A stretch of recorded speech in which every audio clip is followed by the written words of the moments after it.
Bonjour à toutes et à tous et bienvenue pour cette double critique. Alors un petit peu particulier puisque le film que je vais parler en dernier, c'est un film qui est déjà sorti en 2016 et que j'ai vu mais là, aujourd'hui, et il fallait que j'en parle même s'il est déjà sorti parce que c'est pour moi un vrai chef-d'œuvre. Mais bon, on en parlera à la fin, donc c'est plus un bonus que vraiment une double critique en soi.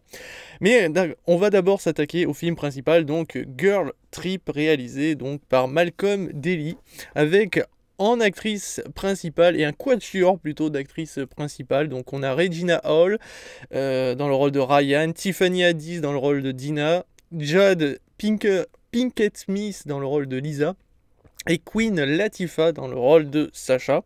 Après, nous avons des rôles secondaires vraiment mineurs, Kate Walsh, Lawrence Tate ou encore Mike Colter, et un mec qui s'est fait payer certainement des millions pour s'afficher pendant 2 minutes, Puff Daddy. Alors pour l'histoire, on suit en gros un groupe de filles qui sont les meilleures amies du monde, mais avec le temps, leur travail, tout ça, va les séparer un petit peu, donc elles se voient beaucoup moins, voire plus du tout.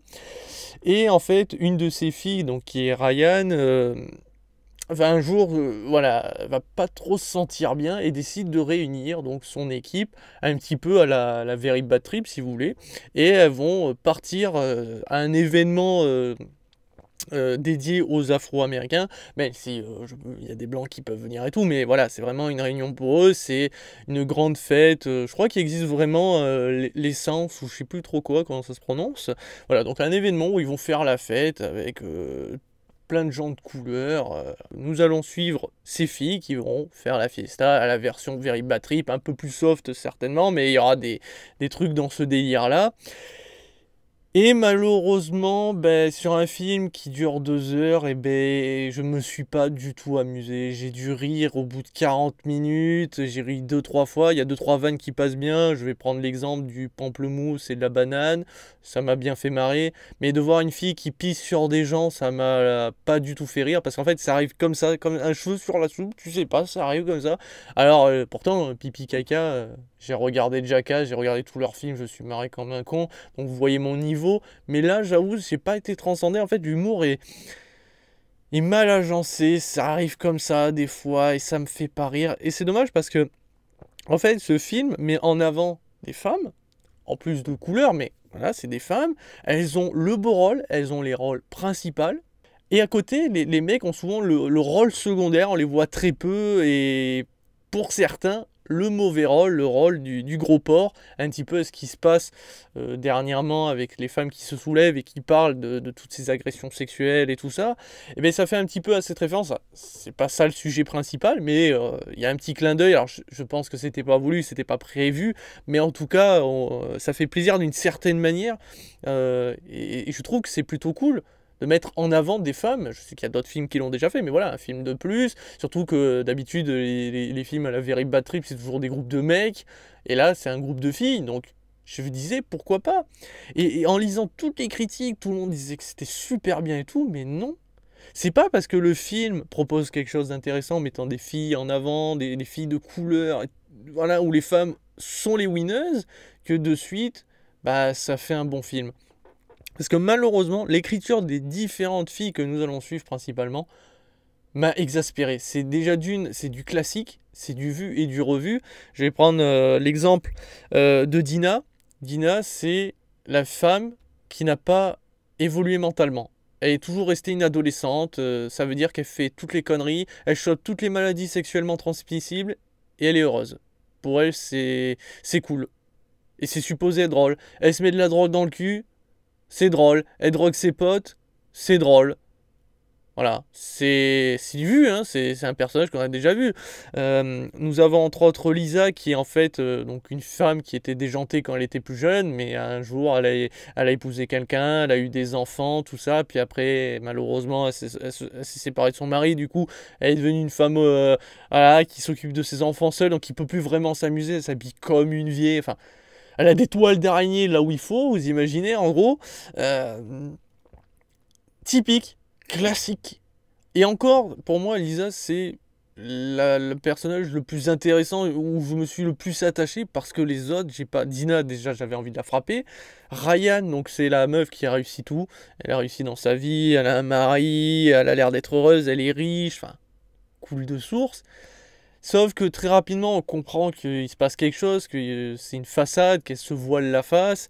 Et en fait, le film, vers, on va dire, en moyenne 20 minutes de film, on va découvrir quelque chose qu'on se doutait un petit peu au début du film, et qui va être l'élément central qui va causer tous les soucis, en fait, entre ce groupe de filles. Et c'est trop typique, c'est-à-dire que au début, tout se passe bien, cet événement va commencer à engendrer des tensions, et au fur et à mesure, ben forcément, ces tensions vont tout faire péter, mais au final, elles vont toutes se réunir. C'est trop prévisible, et surtout, c'est que cet événement arrive rapidement, donc tu t'en doutes très facilement, et tu attends, ben finalement, le final pour ben, qu'il se passe quelque chose. Et sauf qu'en fait, c'est ce qui se passe dans les réalités. Il y a beaucoup de vraies personnes, quand ils apprennent ce genre de choses, ils se voilent la face, ils préfèrent se mentir, ils préfèrent pardonner. Et à chaque fois, ça repousse, ça repousse. Alors dans la vraie vie, je dis pas, mais dans un film de 2 heures, c'est chiant de voir la personne qui, une fois, 2 fois, 3 fois, 4 fois, stop, c'est bon, c'est lourd, c'est déjà trop chiant, je me marre pas. Donc va au bout de ton truc, s'il te plaît, maintenant. Et à la fin, donc après 2 heures de film où je me suis fait chier, certainement que vous allez vous marrer du début jusqu'à la fin, mais pas moi. Comme j'ai dit, voir une fille qui pisse sur les gens, j'ai été là. Hein. À un moment, elles font un bad trip qui est assez comique, oui. En fait, il y a des fois des très bonnes vannes, ça passe très bien, mais alors il y a des fois, c'est trop à cause de Dina, entre autres. Bon, après, le personnage a été écrit comme ça, je reproche rien aux actrices qui sont toutes géniales, mais c'est l'écriture de leur personnage qui est totalement à chier. Et donc je disais, donc après 2 heures de film, on arrive à ce final où donc Ryan sort un discours magnifique, un très beau discours, je trouve, mais qui arrive à la fin où tout le monde s'est fait chier. Et du coup, bah, ça fonctionne pas. En fait, ce discours, il serait arrivé 1 heure et demie, enfin vers 1 heure et demie. Ça passait très bien. En fait, le film est beaucoup trop long, ça étale trop, ça veut trop faire du very bad trip, ce genre de choses, mais là, ça ne fonctionne pas parce que ben, c'est du réchauffé, du vu, du revu, et si on ne s'attache pas aux différentes filles, il va être très difficile d'aller jusqu'au bout de ce film sans s'être fait chier littéralement. Et moi, malheureusement, ça n'a pas fonctionné pour moi. Et pour moi, ce n'est pas un chef-d'œuvre, ce n'est pas un film excellent comme beaucoup disent. Pour moi, il mérite 1 étoile sur 5. Je suis désolé. Alors après, par contre, si vous adhérez à l'humour, certainement que vous allez passer un excellent moment. Mais pour moi, c'est... Non, je me suis vraiment trop fait chier. Et du coup, je ne le conseille absolument pas. Mais bon, qui sait... Et c'est con, hein. Ça me fait vraiment chier parce que voilà, des femmes qui sont mises en avant, surtout avec l'actualité d'aujourd'hui, où on apprend que toutes ces femmes se sont fait agresser. Même, bon, il y a des hommes aussi, mais surtout des femmes, tout ça. Tu dis qu'il y a un film comme ça, en fin d'année, avec tous ces événements, ça peut faire du bien de montrer que les femmes sont fortes, même si elles sont de couleur, parce qu'on sait que souvent les personnes de couleur sont encore plus pointées du doigt pour certaines choses et tout. Et là, on les met bien en avant, tout ça. Et l'écriture des personnages est complètement moisie, je trouve. Et à part Lisa qui est attachante, les autres, c'est des têtes à claques. Surtout, il y en a une, c'est Sacha. Ah, son histoire, je la résume sans spoil, bien sûr. Enfin, on spoil énormément. En gros, elle est déçue parce qu'une de ses amies l'a trahi. Et quand tu apprends ce que c'est la trahison, parce que l'autre a pas osé lui dire, oh c'est chiant, non c'est nul. Il y avait tellement moyen de faire un truc plus sympa et surtout plus condensé. C'est ça, c'est que c'est 2 heures quoi, au lieu d'être 1 heure et demie, tout ça. Enfin, ce n'est pas un bon film pour moi, donc je ne vous invite absolument pas à aller le voir. Bref, voilà ce qui conclut donc cette véritable critique. Et là, on va attaquer la secondaire, c'est plus... Il faut que je vous parle de ce film, donc si vous ne restez pas jusque-là, je vous souhaite bien sûr une bonne soirée. Donc il est temps de parler de ce film Your Name, réalisé par Makoto Shinkai. Donc c'est un film d'animation qui est sorti en 2016, je l'ai vu là aujourd'hui, donc le 23/11/2017, et je vous avoue que j'ai grave les boules. Si j'avais pu le voir le jour de sa sortie, si j'en avais entendu parler, c'est étrange parce que les films d'animation, je suis très curieux, mais j'en avais pas entendu parler.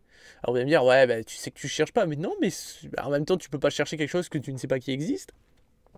Et là, mais si j'avais pu l'avoir vu dès le départ, mais je vous aurais fait une critique parce que ça fait tellement du bien. Alors, si vous avez la chance comme moi de ne pas l'avoir vu, d'une certaine manière, la chance et la malchance, en cette fin d'année, ce film, il est excellent. Surtout, bon, si vous êtes un peu seul, tout ça, et que vous aimez les histoires de romance, d'amour, c'est parfait. Vous venez d'être en couple, ou vous êtes encore en couple, et que vous aimez ce genre de film, foncez-y, car c'est un film extrêmement poétique, très très bien réalisé. Bon, un film d'animation, c'est très difficile de chier dans la colle là-dessus, mais ça peut arriver, mais c'est magnifique. Et surtout, l'histoire est vraiment sublime. Donc on suit deux personnages principalement, Mitsuha et Taki, donc qui vivent, on a l'impression, à deux époques différentes, dans deux endroits extrêmement différents en tout cas, à des milliers de kilomètres l'un et l'autre, et il y a un événement qui fait que certaines nuits, ce genre de choses, ils échangent de place. C'est-à-dire qu'en gros, le garçon va dans le corps de la fille et inversement.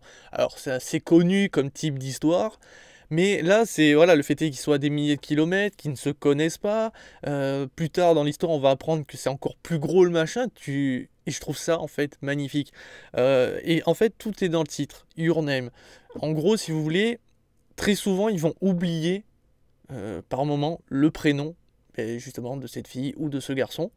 Et pourtant, ils font tout pour essayer de s'en souvenir. Ils essaient de se l'écrire quelque part, tout ça. Ils essayent à chaque fois de s'en souvenir, mais malheureusement, ils l'oublient. Et en fait, ce film veut traiter que, en gros, on ne se souvient pas. C'est pas le plus important de se souvenir du prénom, de se souvenir du physique, de ce genre de choses. C'est futile. Le plus important, c'est ce qu'on ressent, c'est les sentiments. Et en fait, à chaque fois, quoi qu'il arrive, même s'ils oublient le prénom, ils se souviennent de sensations, d'émotions, de sentiments, et c'est là où est la force de ce film, clairement. Et c'est sublime, puisqu'aujourd'hui, c'est vrai que je dis pas qu'on est tous superficiels, attention, je suis pas en train de dire tu es superficiel, oh, mais c'est vrai il y en a beaucoup d'entre nous qui sont assez superficiels, qui oublient le principal dans l'amour, c'est les sentiments, c'est les émotions, et c'est vrai que de voir, c'est triste, encore que c'est souvent dans des films d'animation, dans des films où l'amour véritable existe, où il n'y a pas d'infidélité, où vraiment c'est de vraies émotions, alors que de nos jours, t'as l'impression que ça n'existe pas, c'est une légende, ça fait quand même toujours plaisir, ça fait chaud au cœur, et moi je suis un gars qui voilà, c'est émotif, voilà, moi quand un film peut me faire pleurer, je vais chialer, voilà. Là j'ai encore versé des larmes parce que c'est vraiment magnifique. Alors bien sûr, il y a un côté fantastique, fantasy là-dedans, surtout pour certains événements, mais on est quand même plongé et on a envie qu'il arrive certaines choses, parce que surtout que le film à aucun moment nous dit s'ils sont amoureux ou si c'est très dilué, mais il nous apporte les réponses au fur et à mesure. Alors le film peut paraître long, surtout que voilà, ne vous attendez pas de l'action, il n'y a que dalle d'action, sauf un certain événement, mais à la base c'est pas un film d'action, c'est un film de romance, d'amour, d'amitié, de tout ça. Et putain, c'est toujours beau de voir ce type de film, surtout en cette fin d'année. Alors je vais vous donner quand même une note si vous voulez, parce qu'avec les musiques, je pourrais en parler des heures. Pour moi c'est un 5 étoiles sur 5, c'est un vrai coup de cœur à la bourre. Voilà, ce sera mon coup de cœur en 2017, donc je vous le recommande chaudement si vous ne l'avez pas vu, parce que c'est vraiment une petite pépite, une très belle surprise, surtout si vous êtes amateur de ce type de film. Moi je suis un gros amateur de ce genre de film. Moi, de voir des relations se créer, tout ça, de voir de véritables sentiments, et que finalement les mots, parce que c'est ça en fait la force, c'est que les mots ne servent à rien, ils se sont liés grâce à un événement. Alors bien sûr, le fait est qu'ils changent de corps aide aussi, mais aussi c'est traité assez particulièrement. C'est que c'est pas comme le fait est qu'ils doivent essayer de faire semblant devant les gens et tout ça, mais ça va beaucoup plus loin. Enfin, je ne veux pas en dire plus pour pas spoil si vous ne connaissez pas. Si vous connaissez, n'hésitez pas à venir en commentaire, vous, si vous avez vraiment aimé. Mais moi, voilà, pour moi, c'est vraiment un film poétique. Alors, il est loin d'être parfait, mais pour quelqu'un comme moi qui apprécie, ça a été... voilà, ça a été vraiment une... ça fait tellement du bien, surtout en cette fin d'année. Souvent en fin d'année, on aime regarder ces films quand on est en couple, ou même quand on est tout seul, on se met un plaid, on se prend une glace, et on regarde un film d'amour comme ça. Là, il fonctionne vraiment parfaitement, surtout que les personnages sont vraiment très attachants, que ce soit Mitsuha ou même Taki. Même si c'est vrai que Taki, c'est étrange, on le voit que... Enfin, au début, certaines personnes le traitent un petit peu comme une brute. Une brute, voilà. Mais on le voit pas tant que ça comme une brute. Donc c'est... Enfin, vous allez voir, il il est beau ce film. Du coup, ben voilà, ce qui conclut ces doubles critiques à la va-vite. Moi, je vous dis, foncez voir Your Name et abandonnez Girl Trip. Enfin bref, allez, sur ce, tchuss.